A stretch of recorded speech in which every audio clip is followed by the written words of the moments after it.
บายดีเด้อทุกคนมื้อนี้ละตีกับหลานสาวสิไปย่ามหลานเนาะเพราะว่าละตีอยู่เวียงมีหลาน3คน1คน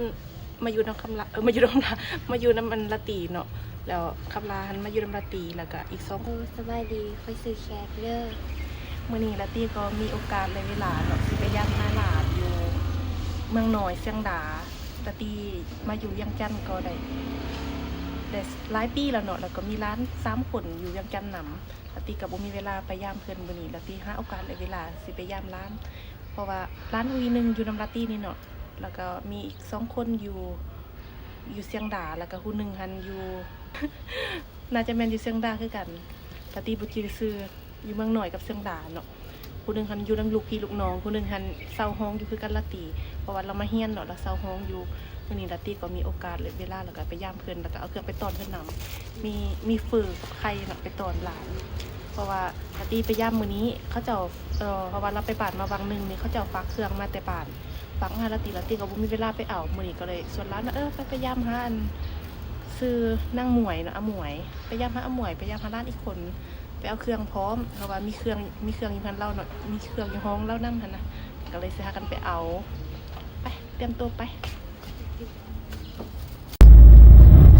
ตอนนี้ของเฮากำลังเดินทางไปหาหลานแล้วเนาะเพราะว่าละตีมีหลาน3คนเท่านั้น2คนผู้หญิงตอนนี้ละตีสิไปหาหลานผู้หญิงอีกแล้วหลานผู้ชายหันเอาไว้มื้อหน้าก็เนาะคอยไปหาญาติเพราะว่า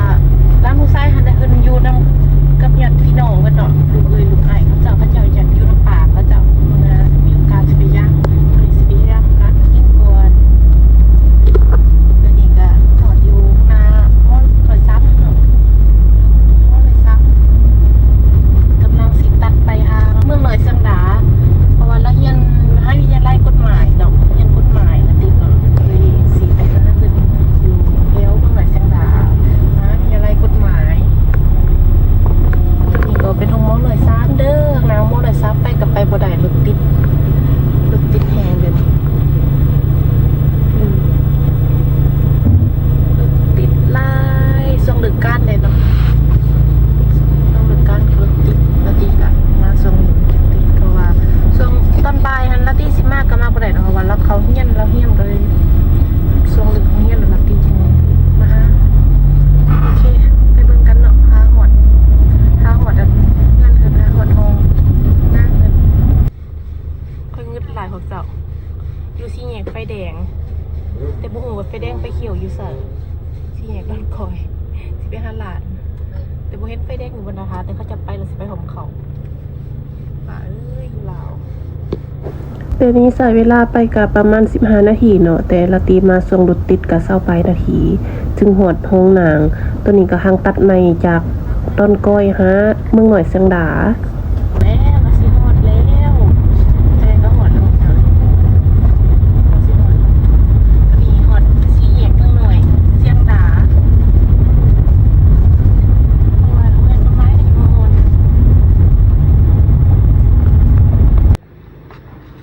หอดแล้วบอกเจ้าเอ้ย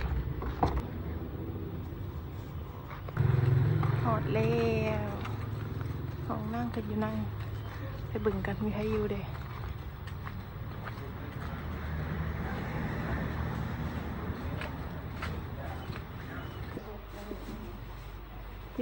วันนี้เนาะหลานละตีบอกวันนี้ละตีก็มาหอดซื้ออย่างซื้อหมวยซื้อนางหมวยเนาะเฮียนปีได้แล้วก็ปี3เฮียนปี3อยู่เฮียนกฎหมายเมืองหน่อยเนาะอันนี้ก็ร้านเซาอันนี้ยังอยู่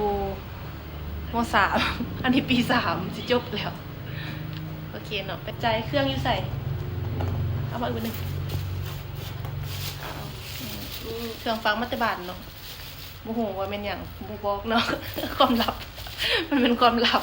ปาร์ตี้ก็เป็นสาวบิโกไลเนาะเราเห็นคลิปอยู่ซองบิโกไลไลสุดอยู่พันฝากติดตามเด้อซองอย่างก็ซองอย่างก็ยังบ่ชื่อซองตัวเองเพราะว่ามีเวลาว่างเนาะโอเคเดี๋ยวสิอันนั้นกบส่งให้สิเอาติดปะไปให้เพิ่นเวลาว่างก็เลยไล่บิโกไลเวลาอันบ่ได้ไปเรียนเป็นบ่แม่เดือนนึงต่ำสุดได้เท่าใดก็30,000 ล้านปลายเงินบาทก็ประมาณ ประมาณ6,000สูงสุดเด็กเคยได้สูงสุด 6,000 9,000ต่อเดือนอู้ก็ได้หลายเนาะได้หลายอยู่เขาจะยนต์6,000ไลค์อยู่ก็แล้วนี่คนติดตามเท่าไหร่ล่ะ 4,000 คนเนาะเวลาว่าเพิ่นก็ไลฟ์สดสิออกกลับล่ะบ๊ายบายมื้อหน้าเจอกันใหม่โอเคบ๊ายบายโอเคถ้าแบกว่าเป็นลิ้นมื้อหน้าใส่สิวเด้อยู่เฮือนหมู่เอามาแต่อเมริกาอันนี้ใส่ก็โอเคอยู่แหละแต่มันยังอยู่หันอันนี้ใส่แล้วแต่มันยังอยู่หันโอเคแล้วพี่สิออกกลับก่อนบัดนี้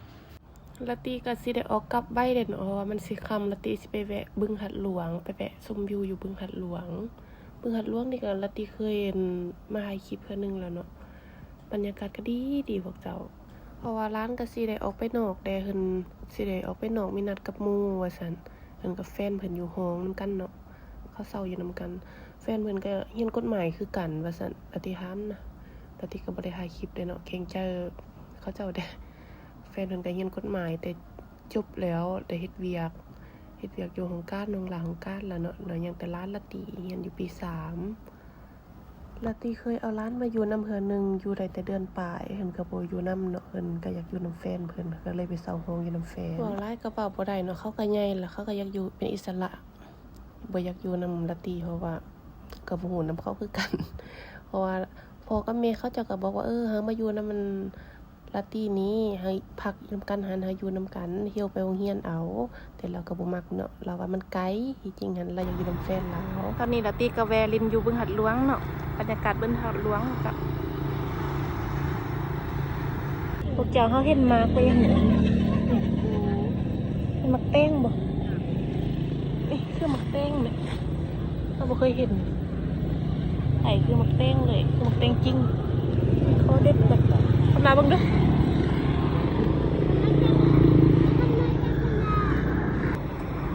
ไปซะรับมึงคือหมักแตงบ่ลาวันอ่ะคือบ่ว่าคือหมักแตงหัวมันยังกี่ได้หน่วยหนึ่ง2 หน่วย น่าจะมีหลายอยู่หัน2นะเพราะว่ามันเป็นเครืออยู่แล้วนี่เนาะเครือมันกลายหัวยองลมพัดแหงร้านแต่มานั่งลินอยู่บึงหัดหลวงนะพวกเจ้ามาออกกำลังกายพอดีกี่ร้านจะออกไปเวียกเนาะก็เลยพากันเมื่อเราก็เลยแบบึงหัดหลวง1ก่อนเพราะว่าแค่นี้อากาศดีเห็นเขาจะยางหลายเนาะแต่ก็ยางหลายคนกันหลายไปบึงบรรยากาศแต่ซะที่มีรถเลยจ้ะเพราะว่าเขาจะปิดทางเส้นนั้นเนาะทางเส้นนี้ก็เลยมีรถปกติหันข้างเส้นนี้ผมมีรถหลายเพราะว่ามีแต่เขาจะออกกำลังกายแต่ช่วงนี้ทางก็จะปิดก็เลยรถใหญ่ก็เลยเที่ยวเส้นนี้โอเคบ๊ายบายแต่ติกาสิยังเลาะแถวนี้เอาวิวแถวนี้ให้ส้มเนาะให้เบิ่งมาเล่าเรื่อง2 ปีแล้วให้ฟังละตีกับนี่นาเคยเฮ็ดเวียกอยู่ตึกมีไฟหั่นเนาะละตีกับนี่นาเคยเฮ็ดประมาณ 2-3 เดือนนี่แหละเดี๋ยวนี้ก็บ่ได้เฮ็ดแล้วเนาะเพราะว่าหัวหน้าก็กลับจีนแล้วก็พากันเซาเฮ็ดแล้วตอนนี้ได้ยินหลายคนว่าจะกลางบึงหัดหลวงอนาคตทางหน้าก็จะเฮ็ดคาสิโนอยู่ในหั่นเนาะแล้วก็อ้อมค้างก็จะเฮ็ดตึกเฮ็ดคอนโดเฮ็ดทางคนเซาเนาะเฮ็ดทางประทับสินค้าเฮ็ดทางคนลาวคนต่างชาติมาอยู่มาเซาเนาะมีหดม้ามายังลินพวกเจ้าเลย